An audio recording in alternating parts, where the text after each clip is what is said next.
So NVIDIA released their PersonaPlex model recently, and people have been asking me about it, so I thought I'd create a sort of a deep dive video into what it actually is, what the advantages are, what the disadvantages are. Is it better, worse, or equal to other platforms like that, be retail, etc.? How do you actually run it on your own systems? And by the end of it, should hopefully have a more complete vision of whether or not this is something that you should pay attention to. So without further ado, let's talk about PersonaPlex. If you haven't heard about what it sounds like, here's some clips of what it actually sounds like. Hey, you want to hear a funny joke? Yes. Okay, I haven't even said it yet, but Yeah, go ahead. yeah, it's going to be really funny when I actually say the joke. Okay. So, why did the picture go to prison? To get away from the mirror. No, because it was framed. Oh. That's a good one. That's a good one. Yeah. Yeah. Yeah. Do you have any more? I've got one more for you. Okay, go ahead. Okay. What do you call a fake noodle? A fake noodle? I don't know. Argan pasta.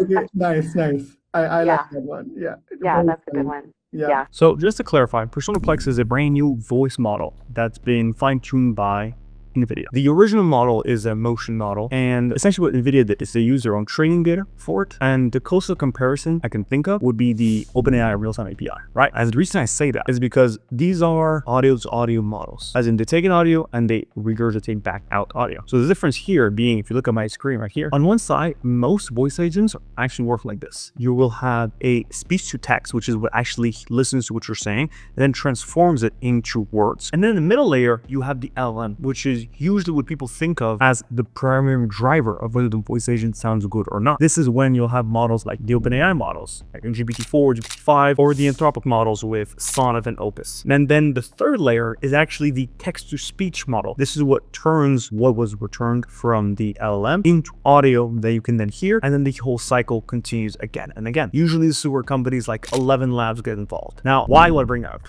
Well, the difference between this pipeline build that I just spoke to you about versus the PersonaPlex is, instead of having 3 separate agents that are sort of combined into a specific pipeline, it is a singular agent that gets audio and then returns audio, or actually uses audio tokens. And essentially what NVIDIA did is they allowed you to take this motion model, they trained it with their own data, they allowed you to provide a prompt, which now gives us the PersonaPlex model. There's one more thing that's different between what NVIDIA released versus the regular voice agents that we usually build, and that's because this is a full duplex model. All that means is a really fancy way of saying that usually voice models or voice agents, whenever they hear noise, they will stop. As soon as the transcribership kicks in, it will take whatever audio input there was, it'll cut itself off, it'll process whatever text, and then talk. It's almost like a walkie-talkie where only one person can speak at a time. You can notice whenever you see a waveform of a voice agent talking, it'll always be user, slight pause, agent, slight pause, user, slight pause, etc. Because only one of them can talk at a time. The difference with full duplex is audio can be received while audio is also being played,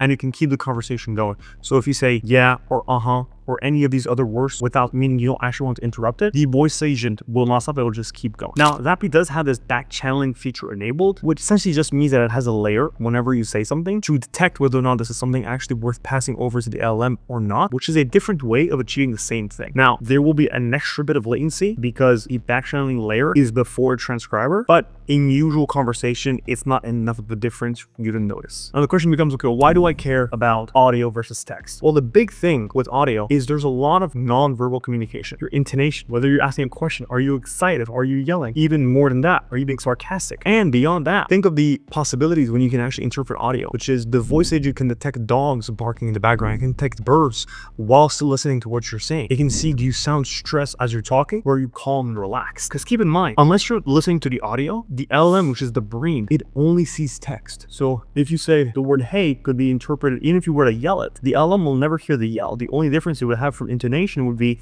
is it an exclamation point, or is it a dot, or is it a question mark? That's all it really has to work off of. So the reason why these voice-to-voice models are becoming more and more popular, or they're trying to be more popular, is if these companies can actually get it right, there is so much more depth that every conversation can have. And here's just some statistics that NVIDIA released. As far as latency goes, it's a lot quicker. That's one thing you'll notice if you deploy it. It's lightning fast. Latency is essentially 0. Like, it's rare that I'll notice latency being significantly lower, but this is one of those events or one of those models, one of those launches that I'm like, oh wow, there actually is a gigantic difference. agents. Now, how do you actually go and deploy this? And there's two things. First of all, you need to download the repo from GitHub, and then you need to go get the, I think it's a token from Hugging Face, because this is a gated model, which means you have to request access to it. But once you do that, you can then have to run it on your own servers, which, to be honest, is a gigantic pain to do. I've tried running it on RunPod and Fly.io and all these, even AWS, to no avail. It's just really, really slow to deploy. It takes a long time, and I wanted to get this video out to you as soon as possible. So that's why you're going to see clips of the actual PersonaPlex model here. But my point is, if you do need to download it, the repo will be linked in the description. And if you want to tinker around with it to actually deploy it yourself, then feel free to do so. One thing I do want to mention, and it's part of the promises of this video, which is this, what are the advantages? We've already spoken about the advantages. The disadvantages is intelligence has taken quite a big hit. And I want to talk about this here.